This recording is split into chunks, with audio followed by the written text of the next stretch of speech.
আসসালামু আলাইকুম রহমতুল্লাহ। প্রিয় দর্শক, আপনারা সকলে কেমন আছেন? আশা করি ভালো আছেন। প্রিয় দর্শক, দুর্বল ৫ ব্যাংকের গ্রাহকদের জন্য মহা সুখবর। দেশ কিংবা বিদেশের সকল ব্যাংক গ্রাহকদের জন্য মহা সুখবর। কবে থেকে টাকা তুলতে পারবে তা নিয়ে জানা গেল। নতুন বছরের শুরুতে বদলে গেল সাইনবোর্ড, স্বাভাবিক লেনদেন চালু। ৫টি ব্যাংকের গ্রাহকরা এখন তাদের চলতি ও সঞ্চয় হিসাব থেকে ২ লাখ টাকা পর্যন্ত উত্তোলন করতে পারছেন। আগের ব্যাংকের চেক দিয়েই এসব লেনদেন করার সুযোগ দিয়েছে বাংলাদেশ ব্যাংক। বছরের প্রথম দিনে আজ বৃহস্পতিবার সকালে ৫ ব্যাংকের প্রধান কার্যালয়ে একাধিক শাখায় গিয়ে দেখা যায় কোথায় একীভূত হওয়া সম্মিলিত ইসলামী ব্যাংকের সাইনবোর্ড ঝোলানো হয়েছে, আবার কোথাও ঝোলানোর প্রক্রিয়া চলছে। পাশাপাশি ঢাকার বাইরে শাখাগুলোতে নতুন সাইনবোর্ড ঝোলানো হচ্ছে বলে ব্যাংক সংশ্লিষ্ট ব্যক্তিরা জানান। তারা বলছেন, এখন আগের ব্যাংকের পাশাপাশি নতুন ব্যাংকের সাইনবোর্ড থাকবে। ধীরে ধীরে পুরনো সাইনবোর্ড সরিয়ে নেওয়া হবে।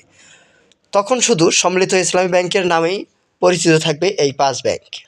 সরকারি সিদ্ধান্ত, বেসরকারি যে ৫টি ব্যাংক একীভূত করে নতুন ব্যাংক গঠিত হচ্ছে সেগুলো হচ্ছে ফার্স্ট সিকিউরিটি ইসলামী ব্যাংক, সোশ্যাল ইসলামী ব্যাংক, গ্লোবাল ইসলামী ব্যাংক, ইউনিয়ন ব্যাংক ও এক্সিম ব্যাংক। এই ৫ ব্যাংকের দায় সম্পদ ও জনবল অধিগ্রহণ করেছে নবগঠিত ইসলামী ব্যাংক। একীভূত প্রক্রিয়ার শেষে ধীরে ধীরে ৫ ব্যাংক বিলুপ্ত হয়ে যাবে। বাংলাদেশ ব্যাংকের মঙ্গলবার প্রজ্ঞাপন জারি করে নতুন ব্যাংক গঠনের বিস্তারিত স্কিম বা কর্মসূচি প্রকাশ করেছে। তাতে নতুন ব্যাংকের মূলধন ও ৫ ব্যাংকে থাকা প্রাতিষ্ঠানিক আমানতকারীদের ভবিষ্যৎ স্পষ্ট করা হয়।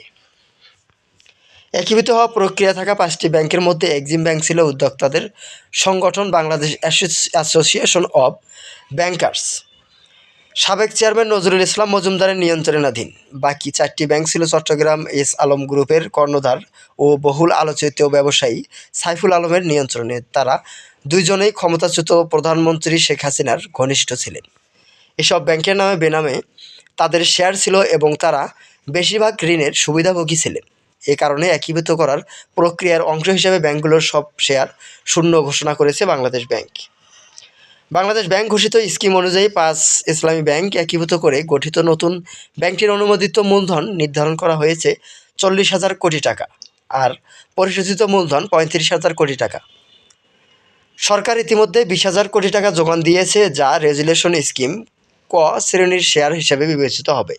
৫ ব্যাংকের আমানতকারী ব্যাংক ও আর্থিক প্রতিষ্ঠানগুলোর স্থায়ী আমানতের অংশ থেকে ৭,৫০০ কোটি টাকার শেয়ারে রূপান্তরিত হবে, যা খ শ্রেণীর শেয়ার হিসেবে গণ্য হবে। এছাড়া ব্যাংক ও আর্থিক প্রতিষ্ঠানের বাইরে অন্য প্রাতিষ্ঠানিক আমানতকারীদের স্থায়ী আমানতের অংশ থেকে আরও ৭,৫০০ কোটি টাকার শেয়ার রূপান্তরিত হবে, যা গ শ্রেণীর শেয়ার হিসেবে বিবেচিত করা হবে।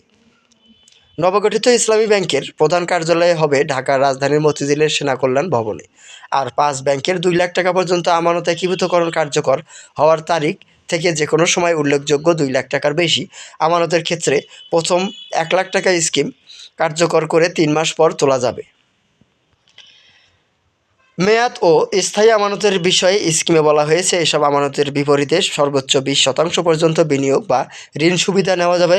বিভিন্ন মেয়াদের স্থায়ী আমানত নির্দিষ্ট সময় অনুযায়ী স্বয়ংক্রিয়ভাবে নবায়ন বা দীর্ঘ মেয়াদ রূপান্তর করা হবে। ৪ বছরের বেশি মেয়াদি আমানতের মেয়াদ পূর্তি পর পরিশোধযোগ্য হবে। প্রিয় দর্শক, আজকের মতন এই পর্যন্তই থাকছে। পরবর্তীতে সব নিউজ পেতে আমাদের সঙ্গেই থাকুন আর চ্যানেলটিতে লাইক, কমেন্ট, শেয়ার করে আমাদের পাশেই থাকুন।